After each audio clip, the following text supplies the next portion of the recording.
What's up, folks? I'm Odd, by the way. We're forgoing the face cam and intro today because there's no real preamble or game to this episode. Instead, I'm doing something my brother has actually been bugging me to do, which is draw and talk about some of my speculations/daydreams about the upcoming Pokemon Legends ZA game. If there are any leaks, I haven't seen them, don't really want to. I personally just love to speculate, don't really care for the spoilers.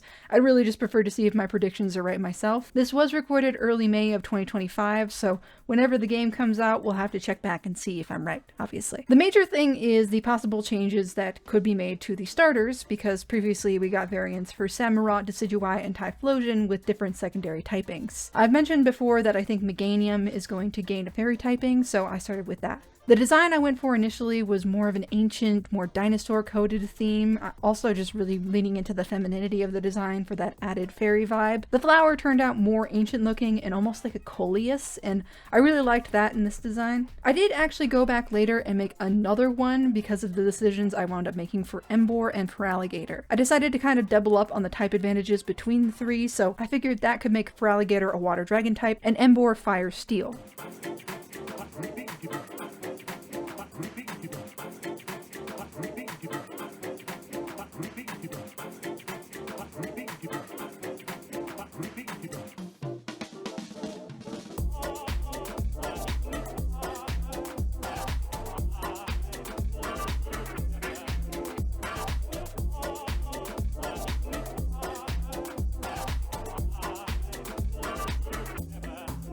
While designing Emboar, I realized I could shift its look from a wrestler to more of that like a knight, and that was when I realized I wanted to take another pass at Meganium later, because with Feraligatr's dragon typing, I had the opportunity to make more of a theme for the final evolutions, which seems to be the case more often than not. My theme was the classic fairy tale trio of a princess, a knight, and a dragon. Of course, in this circumstance, the princess or royalty would be the one able to completely body the dragon, and the knight would be more likely to beat up the princess? It's not perfect, and I don't expect this alignment in the actual game, but I thought I would at least try for some cohesion in my speculative designs. The Knight Emboar has a suit of armor with the symbol from the original design as sort of an emblem, and his ruff of fire becomes a bigger fire cape. The shape of the armor and the helmet I wound up choosing almost feels like a combination between a classic Western knight and a samurai, which kind of fits given Legends Arceus had a very samurai-like motif with its starters going on too.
Feraligatr probably changed the least of the three. I gave them some more spines with a darker color scheme to further resemble the dragon typing, which wasn't very difficult because Feraligatr is already pretty close to a dragon type color-wise. My brother mentioned that this design resembles a lot of speculative ones about the Mega Evolutions, but I feel like with something like this, the Mega could go even harder, and that's pretty awesome to me.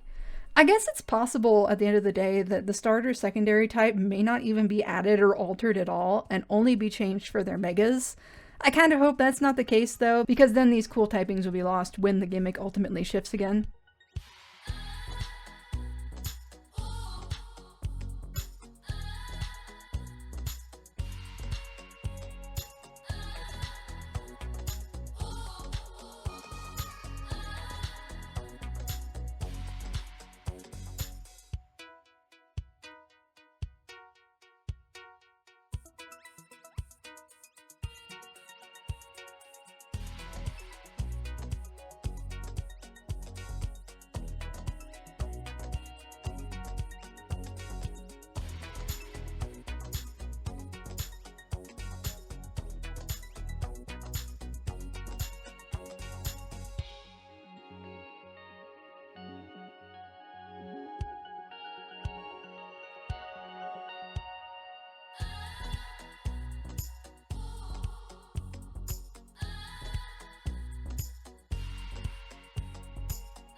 The second attempt I made at Meganium had me really leaning into that princess or royalty vibe. I also just wanted to try my hand at making the design look a little more androgynous, while still keeping that very fairy-like vibe to it. I went for a more carnation-shaped flower to allude to a ruff, and added a crown-shaped crest to the top of their head. It kind of steps really close to Aurora's territory, but they are both effectively based on like Apatosaurus or just generalized long-necked dinosaurs, so there's not a lot that can be done there.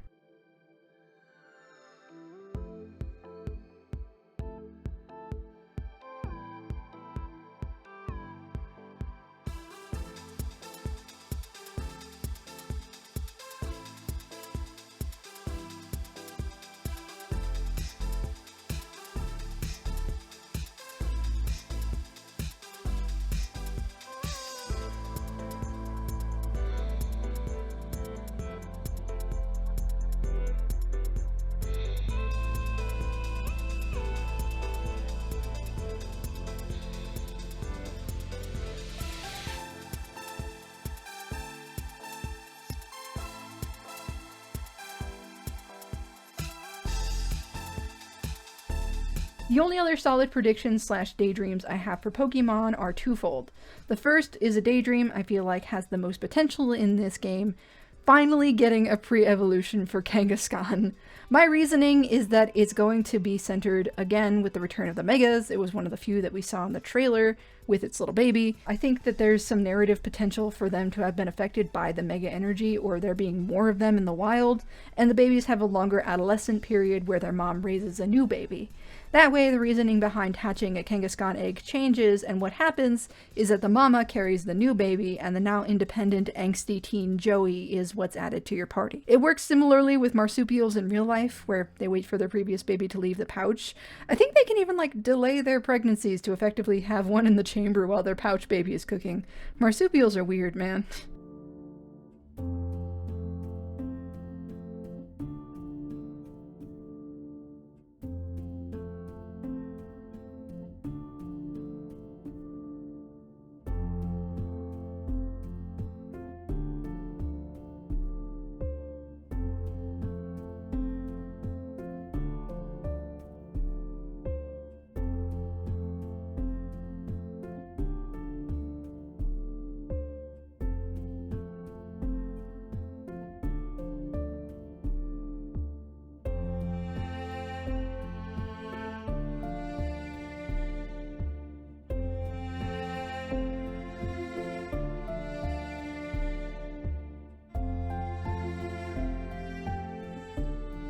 My second theory feels far more likely to me, which is that this older area is where we finally get the Eternal Flower Floette, along with the rest of its line, of course.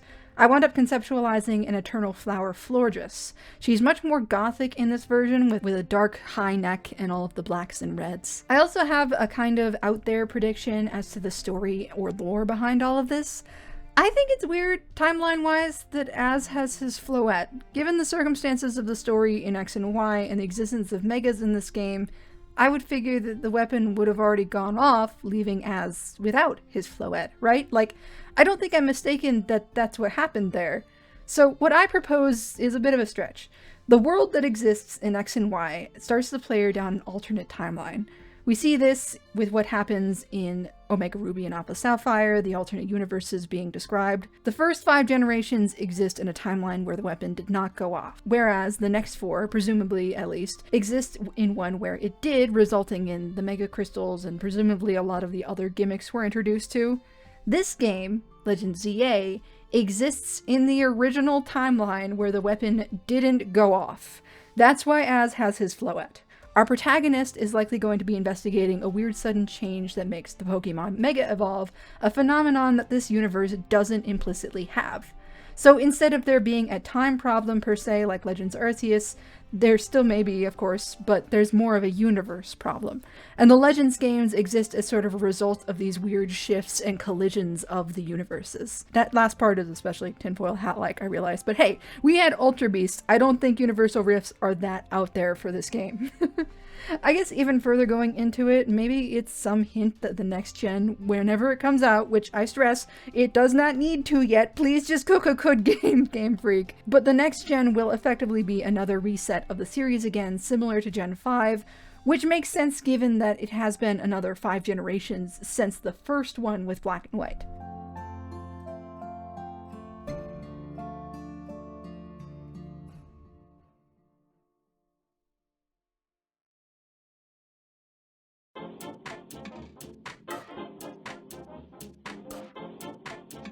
But those are all my little theories about the new Legends game. This is obviously a different kind of approach to Speedpaint Saturday, but I hope that you liked it nonetheless. Give this video a like if you did like it, and let me know what your baseless hopes and predictions are for the games, or just whatever other art challenges you'd like to see me do in the future. At that, I'll stop yapping, and I will see y'all next time.